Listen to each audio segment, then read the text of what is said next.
Olá, vamos continuar o nosso estudo do Espiritismo na Arte, Leon Denis, com a lição número 3 do Esteta. O tema principal dessa lição é a inspiração. A inspiração. Vamos trabalhar esse tema em 5 partes. Uma primeira, inspiração pessoal. Uma segunda, inspiração espiritual. Uma terceira, uma inspiração espiritual de ordem divina. Uma quarta, inspiração e meio, o meio no qual você está. E uma 5, inspiração e oração. Primeiramente, o Esteta começa fazendo uma reflexão sobre a inspiração pessoal. Quando estamos diante de alguém que possui uma grande habilidade em determinada atividade, uma habilidade que você obteve sem algum tipo de treinamento específico, né?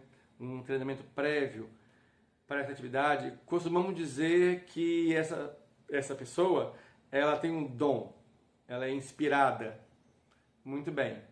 Uma primeira reflexão desta comunicação do Esteta vai explicar justamente esse dom ou inspiração.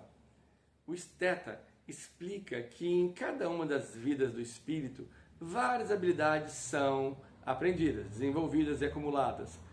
Na vida seguinte, essas habilidades aprendidas, desenvolvidas e acumuladas nas vidas pretéritas se tornarão aquilo justamente que muitos vão chamar de dom ou inspiração.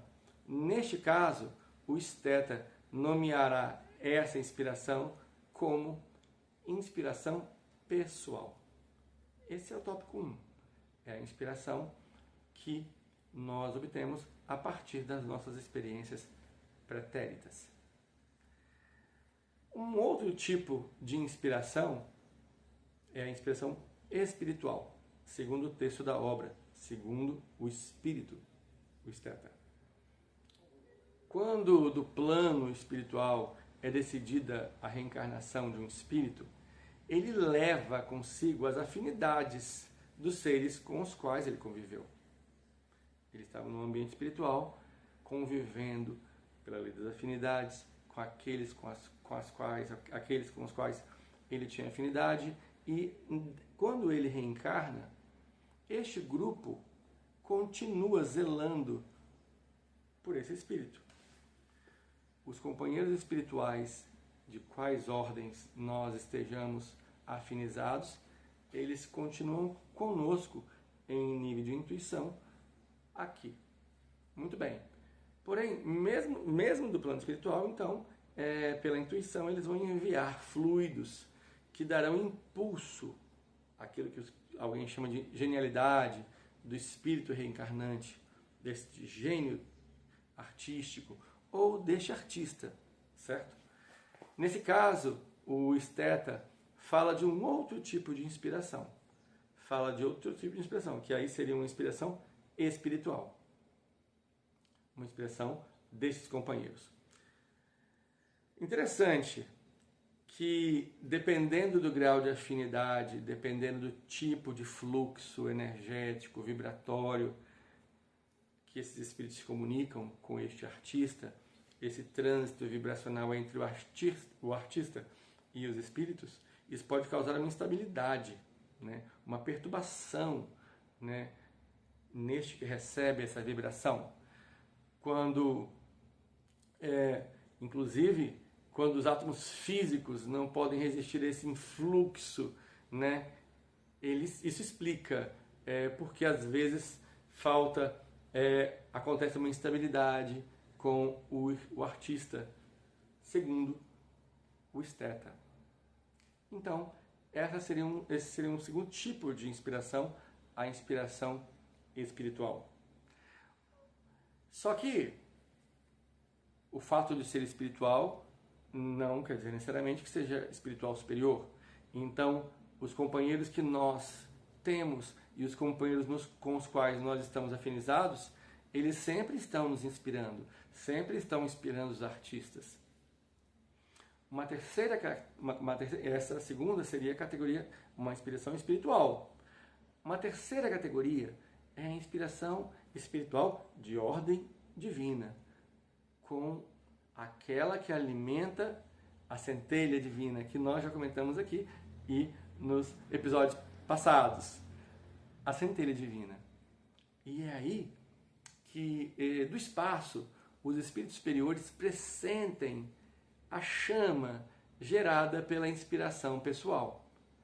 Aquela inspiração que nós trazemos das nossas experiências pretéritas. Muito bem.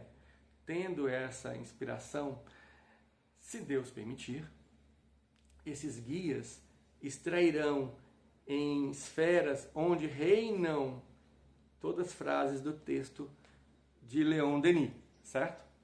Os espíritos retirarão das esferas onde reinam radiações maravilhosas, elementos de vida criadora. São palavras da obra. Que alimentarão e farão brotar centelhas criativas. Então, imagina que interessante, importante, né? Essa inspiração espiritual de outra ordem. Isso é uma coisa muito importante. Tem um exemplo interessante também no texto, que é o exemplo do Renascimento. Vamos lá. Na transição da Idade Medieval para a Idade Moderna, temos o chamado Renascimento, certo? O Renascimento, pois artistas desse período, como nós sabemos, buscaram reviver, renascer, valores, pressupostos, premissas na Idade Antiga, greco-romana sobretudo, mas de outros lugares também. Muito bem. Porém, segundo o espírito esteta, não foram somente os ideais artísticos da Grécia e Roma que renasceram, mas alguns dos próprios espíritos que viveram na Grécia e Roma antigas. Renasceram no Renascimento. Assim, os artistas renascentistas, com inspiração pessoal e com inspiração espiritual de origem divina, muitos deles, ou parte deles, com essa centelha divina, elaboraram obras divinais. Então, aqui, nessa terceira parte, nessa inspiração espiritual de ordem divinal, só ratifica o que nós conhecemos das obras básicas e o que nós conhecemos da doutrina, pela lei das afinidades, a inspiração, uma inspiração pessoal que nós carregamos ao longo das nossas vidas, uma inspiração espiritual vinda de companheiros do mundo espiritual, né? É claro, para além das inspirações que nós temos no próprio mundo terreno, mas a inspiração espiritual de acordo com o grau de afinidade e de acordo com as afinidades espirituais que você tem, e uma inspiração espiritual de ordem divinal, que então um grupo de espíritos afeito a você, afeito à obra divina, ele vem e faz uma inspiração. E esses fluxos são fluxos fortes, são fluxos importantes, são fluxos de mudança e que fazem brotar essa centelha divina e que fazem ainda iluminar cada vez mais a nossa luz. Muito bem. Um quarto e penúltimo tópico é inspiração e meio. Inspiração e meio. Em geral, né, sempre abrindo aspas, remetendo diretamente ao texto da obra, o artista precisa ficar em um meio saudável, pois a chama criadora que o anima, pode apagar-se e pode diminuir sob a influência de um ambiente fluídico carregado, né, ou muito materializado. A arte, segundo o Espírito, segundo o texto, essa arte de centelha divina, essa arte divinal, ela não busca os prazeres da materialidade, não busca o materialismo, a materialidade. Ao contrário, ela visa desmaterializar, ela visa fluidificar, ela visa espiritualizar a todos nós. Assim, os espíritos que estão envolvidos nesse processo de inspiração, nesse processo artístico, tem que tomar um cuidado sobre o meio também no qual eles estão. Isso é muito importante. Mas aqui também tem algo muito importante a dizer, né? O meio no qual estamos inseridos é um meio também no qual nos inspiramos. E saudável ou não, este meio vai nos influenciar também. E, além, justamente, ou por ser saudável, ou por não ser saudável, pela pressão do meio, pela pressão no momento e no lugar, no tempo e espaço em que você vive, nascem obras importantíssimas. Nós temos que cuidar de nós, do nosso meio, é claro, mas a inspiração também ela vem como um processo de luta, muitas vezes do meio e no meio e sobre o meio no qual nós estamos, não é verdade? Então é muito importante saber que, independentemente do meio no qual você está, ou justamente por conta do meio no qual você está, a sua inspiração vai trazer a força deste lugar. Nós, ainda que espíritos encarnados, nós somos seres históricos do nosso tempo, do nosso espaço. Apesar de trazermos outros tempos e espaços em nós, nós trazemos para nós a nossa historicidade. Se nós trazemos a nossa ancestralidade, nós trazemos também, carregamos o nosso presente conosco. E esse meio, não somente também o meio social, mas esse meio corporal no qual nós estamos. A arte se expressa de diversas formas. A divindade, ela nos traz a potência da arte. Arte é poder.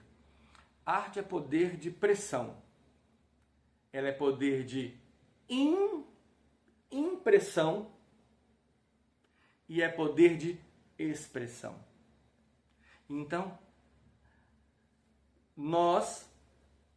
a nossa história, o nosso corpo, a nossa corporeidade, porque muitas vezes, ao tratarmos de espiritualidade, nós talvez releguemos a um plano secundário a nossa corporeidade.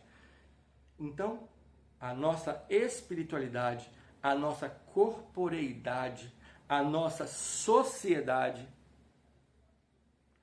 ela fala por nós, através de nós, conosco, certo? Então, nesta parte, inspiração e meio, é sempre muito interessante nós observarmos como que nós não somos seres desligados de onde estamos. Não obstante, encarnados, somos espíritos, mas estamos na Terra. E é na Terra onde as coisas acontecem, onde as pressões históricas, as pressões do tempo, do espaço, as pressões da espiritualidade, as pressões da materialidade, elas se expressam em nós. E se tudo isso causa uma pressão em nós, a arte também pressiona a partir da nossa composição. Nós compomos das mais diversas formas, nós compomos neste meio, nesta pressão, e causamos uma impressão e causamos uma expressão. Não é verdade?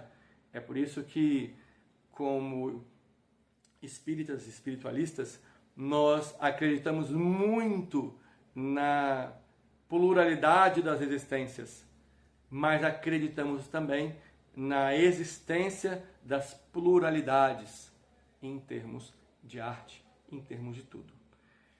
Nesse sentido, a gente passa para o último tópico, o tópico 5, inspiração e oração. E aí, o esteta, nessa lição 3, diz que a arte é uma das formas de oração. Seu pensamento atrairá amigos invisíveis muito elevados e será fácil para estes realçar o brilho da chama acesa em suas anterioridades. E da alma do artista brotarão obras inspiradas pelo belo e pelo divino. E aqui também, da mesma forma que nós falamos do meio, as diversidades de belo. E aqui também cabe uma reflexão importante sobre isso que nós já estudamos em outros momentos, né? E vamos estudar nos outros episódios, mas um cuidado especial e uma amorosidade especial e um olhar especial sobre isto que nós chamamos de belo e das diversas formas como este belo se representa. Não é verdade? Porque é claro que nós temos uma questão espiritual aqui, mas nós temos uma questão estética. Mas nós somos daqueles que postulamos que estética não se separa da ética. Nós temos uma ética espiritual e essa ética espiritual, ela se traduz, ela se impressa, né, se imprime e se expressa em diversidades estéticas também. Mas se as estéticas são diversas, a ética, nós prezamos por uma unidade estética. E isso é muito importante de entender. Talvez aquilo que nos reúna é uma crença inovidável, inexorável, uma crença impávida, irremovível de que o bem reinará na terra. Não é verdade? Essa ética que aponta para uma pulsão de vida, uma ética que aponta para o alto e avante, para o infinito e além. E essa ética, ela pode se expressar em diversidades estéticas. E é muito importante para que justamente nós, que acreditamos na espiritualidade, ter um olhar acurado da visão para além da visibilidade. Não é isso? E que as visibilidades também mostrem o essencial, que é quase sempre invisível aos olhos. É esse olhar cuidadoso, esse olhar ético e estético integrado que faz com que esse belo surja para todos nós. Aí o Espírito vai fazer uma próxima lição, que é a lição número 4, que nós vamos ver também. Fique com a gente no próximo episódio aqui. Valeu!